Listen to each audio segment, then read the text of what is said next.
বেরাদার ইসলাম মুআদ্দাস সামানি কেরাবাও, বাবা আমার নবী মুস্তাফা খান্দকের যুদ্ধতে 1000 সাহাবীদেরকে নিয়ে বাবা আপনার যুদ্ধ করতে গেছেন। খান্দক মানে কি? গর্ত। জোরে বলেন। আমার নবী মুস্তাফা গর্ত করছেন, আর ওই জায়গাতে নবীর একজন সাহাবী হযরতে জাবির রাদিয়াল্লাহু তাআলা আনহু উপস্থিত আছেন। জোরে বলেন। নবী আমার গর্ত করতে আছেন, আমার নবী মুস্তাফার পেট মোবারকে জানো বাবা পাথর বাঁধা আছে। কি আছে? পাথর বাঁধা। বেরাদার হযরত জাবির রাদিয়াল্লাহু তাআলা তুমি দৌড়াতে দৌড়াতে গিয়ে তিনার স্ত্রীকে বলছে, বিবি গো, আজকে নবী মুস্তাফার পেট মোবারকে পাথর বাঁধা, তো আমাদের বাড়িতে কিছু কি খাবার আছে? আমি নবীকে দাওয়াত করে নিয়েছে, আমার বাড়িতে খাওয়াবো। জোরে বলেন। জাবিরের বিবি বলছে, বলে স্বামী গো, স্বামী গো, বেশি তো কিছু নাই, একটা ছাগল আছে আর কিছুটা জবের আঠা আছে। এখন জাবির রাদিয়াল্লাহু তাআলা বলছে, বিবি গো, তাহলে আমি নবীকে দাওয়াত করে দিয়ে আসি। ঠিক আছে, যাবেন তো যান। বাবা হযরতে জাবির রাদিয়াল্লাহু তাআলা তিনি এক পা দুপা করে বাবাজি চলতে লেগেছেন। চলতে চলতে বাবা আমার নবী মুস্তাফার কানে কানে গিয়ে বলছেন, নবী গো, আমার বাড়িতে আপনার দাওয়াত থাকলো। আমার নবী চিৎকার মেরে 1000 সাহাবীদেরকে বলে দিল, গো সাহাবীরা গো, তোমাদের সকলের দাওয়াত থাকলো হযরতে জাবিরের বাড়িতে। জোরে বলেন। বাবা হযরতে জাবির রাদিয়াল্লাহু তাআলা তিনি বাবা চিন্তায় চিন্তিত হয়ে গেছে, বলে আল্লাহ গো, ওগো রব্বুল আলামিন, আমি করলাম নবীকে দাওয়াত, আর আমার নবী করলো 1000 সাহাবীদেরকে দাওয়াত। এখন আমার বাড়িতে কিছুটা জবের আটা আছে, একটা ছাগল আছে, আমি 1000 সাহাবীদেরকে খাবো কেমন করে? আমি রুটিটা কেমন করে পাকাবো? দৌড়াতে দৌড়াতে গিয়ে বিবিকে বলছে, বিবি গো, একটা কাণ্ড ঘটে গেল। বলে কি কাণ্ড? আমি নবীকে কানে কানে বলতে গেলাম, নবীকে কানে কানে বলতে গেলাম, নবী গো, আপনার দাওয়াত থাকলো আমার বাড়িতে। আমার নবীজি 1000 সাহাবীদেরকে দাওয়াত করে দিয়েছে, 1000 সাহাবীদেরকে দাওয়াত করে দিয়েছে, 1000 সাহাবীদেরকে দাওয়াত করে দিয়েছে। বলে তাই নাকি? বলল হ্যাঁ। হযরত জাবিরের বিবি বলছে, বলে গো স্বামী আমার, চিন্তা করবেন না, আপনি করেছেন নবীকে দাওয়াত, আমার নবী করেছেন সাহাবীদেরকে দাওয়াত, চিন্তার কারণ নাই। জোরে বলেন। আমাদের ঘরের বিবিরা হলে বলতো, এই পাগলা, তুমি কি পাগল হয়েছো? একটা ছাগল আর কিছুটা জবের আটা আছে, 1000 মানুষকে খাবো তো খাবো কেমন করে? বলতো কি বলতো না? কিন্তু জাবিরের বিবির মনে বিশ্বাস ছিল যে নবী যখন দাওয়াত দিয়েছে ইনশাআল্লাহ খাবারও তৈয়ার হবে। জোরে বলেন। দাওয়াত করে দিয়েছেন। এখন সকাল বেলাতে জাবিরের বাড়িতে 2টি সন্তান ছিল। কি ছিল? 2টো সন্তান। তো 2টো সন্তান যখন বাবা ছিল, বেরাদার ইসলাম মুআদ্দাস সামানি কিরাম, এ সোনামানি কেরাও, এখন বাবা যে হযরতে জাবির রাদিয়াল্লাহু তাআলা আনহু বাড়িতে যে বাড়িতে ছাগলটা ছিল, বড় বেটাকে নিয়ে বাবা ছাগলটা আপনার হালাল করার জন্য নিয়ে গেল। কিন্তু জাবিরের ছোট সন্তানটা বাড়িতে ছিল না, ময়দানে বাবা খেলতে গেছিল। বেরাদার ইসলাম মুআদ্দাস সামানি কিরাম, এখন বাবাজি বাকরিটা যখন হালাল করা হলো, জমিনে রক্ত পড়ে আছে। জাবিরের ছোট সন্তান বড় ভাইকে বলছে, ভাই গো, জমিনে রক্ত পড়ে কেন? এখন বড় ভাই বলছে, গো ছোট ভাই, আমাদের বাড়িতে যে বাড়িতে খাসিটা ছিল, ওই খাসিটাকে হালাল করা হয়েছে। বলে কেন? বলে আমাদের বাড়িতে আখেরি জামানার নবী জানো দাওয়াত খেতে আসবে। বলে তাই নাকি? বলে হ্যাঁ। বলে তার জন্য ছাগলটাকে জবাই করেছে। বললে হ্যাঁ। তখন জাবিরের ছোট সন্তানটা বলছে, ভাই গো, ছোট ছোট সন্তানটা বলছে, ভাই গো, ছাগলটাকে কিভাবে হালাল করেছে একটু দেখান। এখন বড় ভাই বলছে ছোট ভাই ঘরের ভিতরে যান, একটা ছুরি আছে, ওই ছুরিটাকে নিয়ে এসো। বেরাদুল ইসলাম মুআদ্দাস সামানিকরা বউ এ সুনামানিকেরাও ছুরিটা বাবা ধারালো অস্ত্র ছুরিটা নিয়ে এসেছে। এখন জাবিরের বড় সন্তান বলছে ছোট ভাই তুমি দেখতে চাও ছাগলটা কিভাবে জবাই করেছে? বলে হ্যাঁ আমি দেখতে চাই। বড় সন্তানটা বলছে ওগো ছোট ভাই জমিনে শুয়ে যাও। জমিনে যেমন শুয়ে গেল, এখন বেরাদার বড় ভাই ধারালো অস্ত্র নিয়ে বাবাজি ছোট ভাইয়ের গলায় জানো বাবা অরিজিনাল ছুরি চালায়া দিল, অরিজিনাল ছুরি চালায়া দিল। দেখাতে গিয়ে বাবা অরিজিনাল বাবা ছুরি চালায়া দিয়েছে।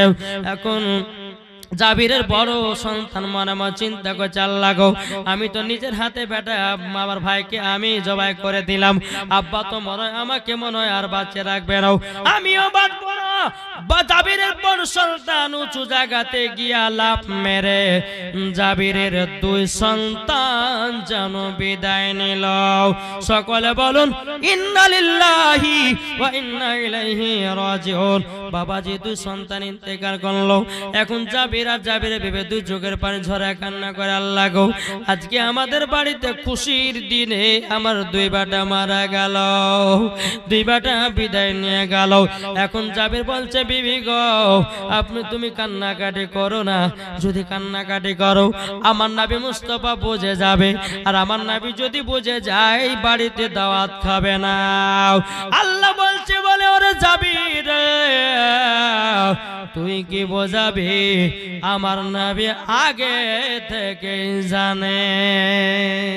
নারে তাকবীর, নারে রিসালাত, মাসলাক আলা হযরত। বিবি কান্নাকাটি করো না, যদি কান্নাকাটি করো তোমার নবী বুঝে নিবে, তখন বাড়িতে এক গ্লাস পানিও পান করবেন না, চুপচাপ থাকো, হাসি খুশি থাকো। তবে এক কাজ করো, দুই বেটাকে ঘরের ভিতরে নিয়ে চাদর ঢেকে রেখে দাও। ঠিক আছে তাই করবো, দুই বেটাকে ঘরের ভিতরে চাদরে ঢেকে দিয়েছে। এখন বাবা যে মুসলমান আমার নবী মুস্তাফা সাহাবীদেরকে নিয়ে বাবা আপনার জাবিরের বাড়িতে ঢুকতেছে। জোরে বলেন না সুবহানাল্লাহ। আমার নবী বলতে জগ জাবির গোস্তটা নিয়ে এসো, গোস্তটা নিয়ে আসা হলো, আটাটা নিয়ে এসো, আটাটা নিয়ে আসা হলো।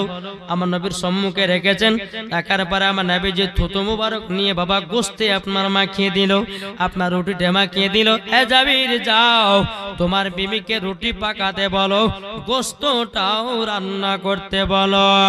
বাবা হযরতে জাবির রাদিয়াল্লাহু তাআলা তিনি আপনার কি করলেন বাবা গোস্তটা নিয়ে গেল, বাবা যে আটাটা নিয়ে গিয়ে বিবেক বলছে বিবেক সুন্দর করে গোস্তটা রান্না করো, রুটিটা তৈয়ার করো। এদম বিবি আপনার তৈয়ার করতে করতে বাবাজি যখন রান্না বান্না কমপ্লিট হয়ে গেল, আমার নবী বলছো গো জাবির গোস্ত এবং রুটিটা আমার কাছে আবার নিয়ে এসো। আমার নবী মুস্তাফা তিনি আপনার বলল গো জাবির ফাতিহা করো। আজ কিছু দল বলছো নবীর জমানাতে ফাতিহা ছিল না, না বাবা নবীর জামানাতেও ফাতিহা ছিল। কি গো ফাতিহা করলেন। আমার নবী বলছে সাহাবীরা তোমরা লাইন হয়ে বসে যাও।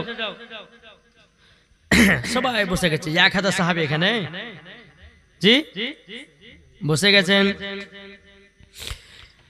আমার নবী বলছে গো জাবির বিসমিল্লাহ বলে রুটিগুলো গোস্তগুলো দিতে লাগো, কিন্তু হ্যাঁ রুটি যেটাতে আছে সেটা দেখতে যাবে না, গোস্ত যে হাঁড়িতে আছে গোস্ত তোমরা দেখতে যাবে না। জোরে বলেন সুবহানাল্লাহ।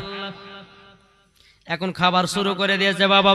খেতে খেতে খেতে বাবা যে মুসলমান ভাইয়েরাও 1000 সাহাবীরা এমন ভাবে পেট ভরে বাবা খেয়েছে। আমার নবী বলছে গো সাহাবীরা বলো জাবিরের বাড়ি খানা তোমাদেরকে কেমন লেগেছে? সমস্ত সাহাবীরা বলছে নবী গো এত সুন্দর লেগেছে, এত মজা লেগেছে, জাবিরের বিবির হাতে রান্না এত সুন্দর, এত সুন্দর। নবী গো আমরা যদি 7 দিন পর্যন্ত যদি না খাই আমাদের কে খিদা লাগবে না। জোরে বলেন না সুবহানাল্লাহ। 1000 কাছের সাহাবীদের যখন খাওয়া বাবা কমপ্লিট হয়ে গেল বাবা, এদিকে জাবির রাদিয়াল্লাহু তাআলা তিনি বাবা যে তিনা বিবিকে বলছে, বিবি গো সামান্য একটা ছাগল কিছুটা জবের আটা, এখন দেখি তো গোশত কতটুকু আছে আর আটা বা রুটিটা কতটুকু আছে। আল্লাহর কি কুদরত রে বাবা, গোশত যতটুকু ততটুকুনি দেখা যায়, রুটি জটা তটাই দেখা যায়। জোরে বলেন সুবহানাল্লাহ। চুল পরিমাণের কমে না রে বাবা, সব আমার নবী মুস্তাফার থুতু মুবারকের বরকত, আমার নবীজির থুতু মুবারকের বরকত। বেরাদ ইসলাম মাদান সামানি কিরাম, এখন সবার তো খাওয়া দাওয়া কমপ্লিট, এখন নবী আছেন। জাবের বলছে, হুজুর আপনি খেয়ে নেন। নবী আমার বলছে, গো জাবির তোমার বাড়িতে দুটি সন্তান ছিল কোথায়? জোরে বলেন। এখন জাবির রাদিয়াল্লাহু তাআলা মনে মনে ভাবছে, আল্লাহ গো এখন যদি আমার বেটার মরণের কথাটা বলি, নবী হয়তো মনে এক গ্লাস পানি পান করবে না। এখন জাবির কান্না করতে করতে গে বিবিকে বলছে, বিবি ওগো বিবি তোমাকে একটা কথা বলে দে। বলে কি কথা? আমি নবীকে খানা খাওয়ার কথা বললাম, কিন্তু আমার নবী এখন তো এই বাচ্চার কথা বলতে চাও। আমার নবী বলল, গো জাবির তোমার তো সন্তান যতক্ষণ না আসবে আমি ততক্ষণ পানিও পান করব না। জাবির রাদিয়াল্লাহু তাআলা তিনি কান্না করতে আছেন, তিনার বিবিও কান্না করতে আছেন। গো স্বামী এখন কি করা যায়, এখন কি করা যায়, কি করব এখন তো কিছু বুঝতে পারি না। হযরতে জাবির রাদিয়াল্লাহু তাআলা তিনি বাবা বলতেছে, বলে বিবি গো দেখি তো নবীর কাছে যাই, গিয়ে বলবো নবী গো আপনি খাওয়া দাওয়া করে দিন, দেখি নবী আমার কি বলতেছেন। জাবির রাদিয়াল্লাহু তাআলা তিনি এসে বলছেন, নবী গো আপনি খাওয়া দাওয়া কমপ্লিট করুন, বাচ্চা ছেলে কোথায় আছে না আছে সেটা তো আর জানি না। বেরাদ ইসলাম মুআদ্দাস সামানি কিরাম, এই সোনা মানিকেরাও, আমার নবী বলতেছে, বলে যাবি তোমার দুই সন্তান যতক্ষণ আমার কাছে না আসবে আমি নবীজি আমি এক গ্লাস পানিও পান করব না। হযরতে জাবির রাদিয়াল্লাহু তাআলা আনহু যখন এই কথা বলে, আমার নবী বলছো, গো জাবির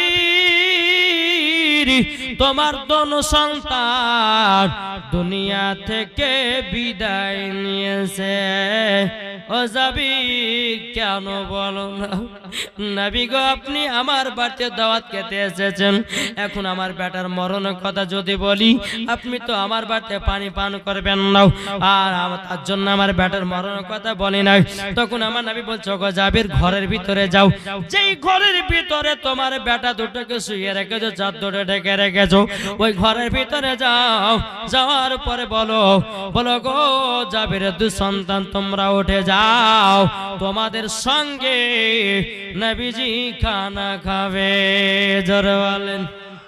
জাবির রাদিয়াল্লাহু তাআলা আনহু তিনি আপনার ঘরে ভিতরে গেল, গো বেটারা উঠে যাও, তোমাদের সাথে আমার নবী মুস্তাফা খানা খাবে। আল্লাহর কি কুদরত, বাবাজি দোনো সন্তান জীবিত হয়ে দাঁড়িয়ে গেছে। নারে তাকবীর, নারে রিসালাত, মাসলাক আল হযরত, জোরে বলে জিন্দাবাদ। দোনো সন্তান দাঁড়িয়ে গেছে, দোনো বাচ্চা নবীর কাছে এসে বসলো। আমার নবী চাই তোমরা নিজে নিজে জবাই করেছে কেন? বলে হুজুর, বাচ্চা সেটা বুঝে জাবির ছোট সন্তানটা বলছে, হুজুর আমি খাসিটাকে খুব ভালোবাসতাম, নিজে মাঠে ঘাস খাওয়াতে নিয়ে যেতাম, তাই জমিনে যখন রক্ত পড়া দেখলাম তো আমি ভাবলাম যে বড় ভাইকে বলি যে কেমন ভাবে ছাগলটাকে জবাই করেছে আমাকে দেখাও তো। আমার গলাতে ছুরি চালাইয়ে দিয়েছে। আমার নবী বলছে, এই তোমরা কি ভালোবাসো ছাগলটাকে? বলে জি। আচ্ছা আগে খানা খেয়ে নাও। খাওয়া দাওয়া হলো। বাবাজি যে ছাগল হাড্ডি গুলো পড়ে আছে না, তোমার নবী বলছে, জাবিরের সন্তান বলো তোমরা ছাগল জিন্দা চাও না মুর্দা চাও? জাবিরের সন্তান বলছে, হুজুর আমি জিন্দা চাই। আমার নবীজি যেমনই আপনার হাড্ডির উপরে হাত বুলিয়ে দিয়েছে বাবা, ওই ছাগল আবার হয়ে গেল। জ্বর হবে না? যেমন হাত বলিয়েছে যে ছাগলটাকে জবাই করেছিল রে বাবা, বাবা যেমন নবীজি হাঁটির উপর হাত বুলিয়ে দিয়েছে, আবার ওই ছাগলটা জানো পেয়ে গেল। জাবিরের দুই সন্তান কত আনন্দ হলো, কত পড়তে হলো। হযরত জাবির রাদিয়াল্লাহু তাআলা বলছেন, নবী গো আপনি সত্যিকারে রহমাতাল লিল আলামিন।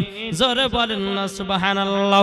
বাবা যে মুসলমান ভাইরা সোনা মানিকেরাও, তাইলে আপনারা বোঝুন আমার নবী মুস্তাফার থুতু মুবারকের পাওয়ার, আমার নবী মুস্তাফা বাবা যে মুর্দাকে জিন্দা করেন, এ পাওয়ার কে দিয়েছেন?